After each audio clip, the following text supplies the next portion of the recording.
के छ गाइज हामी आज चाहिँ कुन ठाउँ अरे कलङ्की छौँ जान चाहिँ कलङ्की छौँ आज चाहिँ घुम्न जाँदैछौँ घुम्न जाने ठाउँ चाहिँ हेभन डाँडा अनि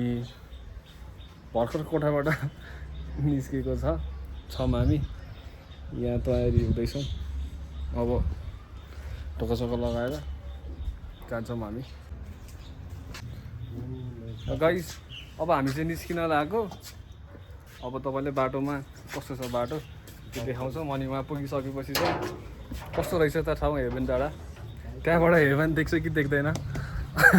हामी देखाउने चाहिँ कोसिस गर्नेछौँ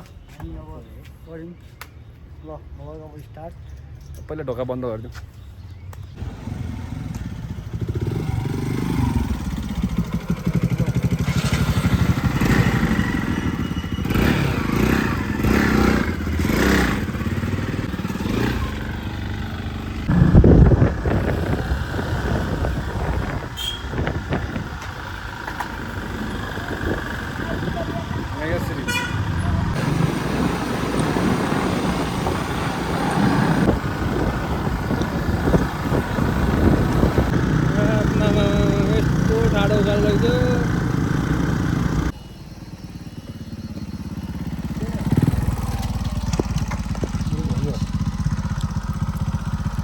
बाइकको तेल भ्याइयो कि अङ्कल अघि हालेर आउनुपर्छ नि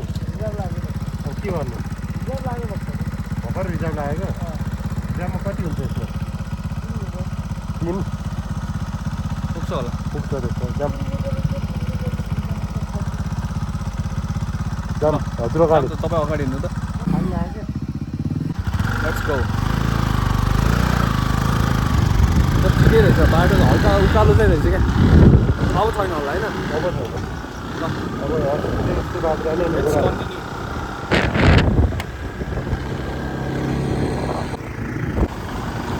अब चाहिँ बाटो अफरोड सुरु भएको छ धेरै त छैन तर भर्खर स्टार्ट भएको हो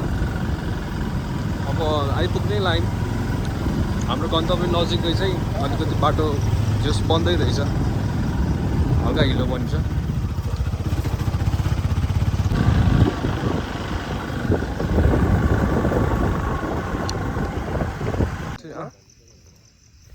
भर्खरै हामी हेभन डाँडा आइपुगेका छौँ अब चाहिँ यता तलतिर छ अरे ठाउँ एक्सप्लोर गर्नलाई त्यसपछि लग्ने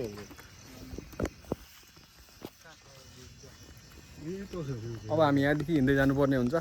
खासै हिँड्ने यही हो हेभन डाँडा हो तलतिर छैन ऊ तलसम्म पनि छ नि त्यहाँसम्म पनि छन् नि मान्छे अब यसलाई डाँडा भन्दा नि हुन्छ तर तलको त्यो उसमा गयो नि हुन्छ खास ठिक छ यहाँ जस बाख्राहरू पनि चलिरहेको देख्न सक्नुहुन्छ अनि यहाँबाट चाहिँ यस्तो दामी भ्यू देखिनु रहेछ ठाउँ चाहिँ राम्रो छ एकदम घुम्न चाहिँ आउनुपर्छ तपाईँहरू बादल लागिराखेको छ अघि चाहिँ उता काठमाडौँ पानी परिरहेको थियो कलङ्की सायद यहाँ पनि परेको थियो होला है कस्तो हिलो छ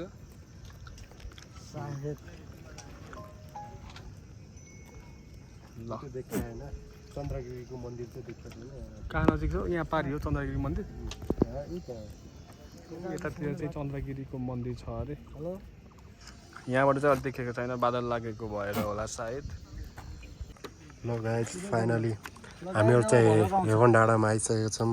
अङ्कल पनि आउन बित्तिकै फोनमा केटाहरूसँग कुरा गर्नलाई सुरु गरिसक्नु भयो गर्लफ्रेन्ड ल्याएर घुम्ने ठाउँ भन्दै हुन्छ मेरो त अलरेडी छैन पुरा चाहिँ सही गर्नुभयो प्रायः यहाँ गर्लफ्रेन्ड ल्याएर नै आउँछन् घुम्नलाई अनि त्यसपछि अनि नास्ता सास्ता अब तपाईँले लायो भने चाहिँ यहाँ पसल पनि यहीँ नजिकै साइडमा रहेको छ अनि भोक लाग्यो भने अनि अङ्कल पाकेटबाट पैसा निकाल्दै हुन्छ ए चापी हो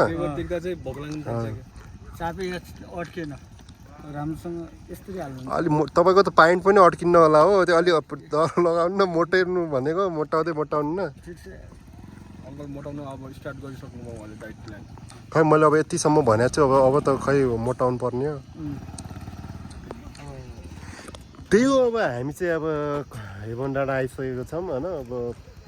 यही हो घुम्ने सुन्छौँ यताउता हेर्छौँ भ्यूहरू हेर्छौँ अब मोबाइलले क्याप्चर गर्नु सक्दैन आँखाले क्याप्चर गरेको जति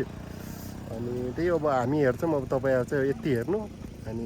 भ्लग म यहीँ अन्त्य गर्छु। लाइक, सेयर, सब्सक्राइब चाहिँ गर्न नबिर्सिनु होला। धन्यवाद।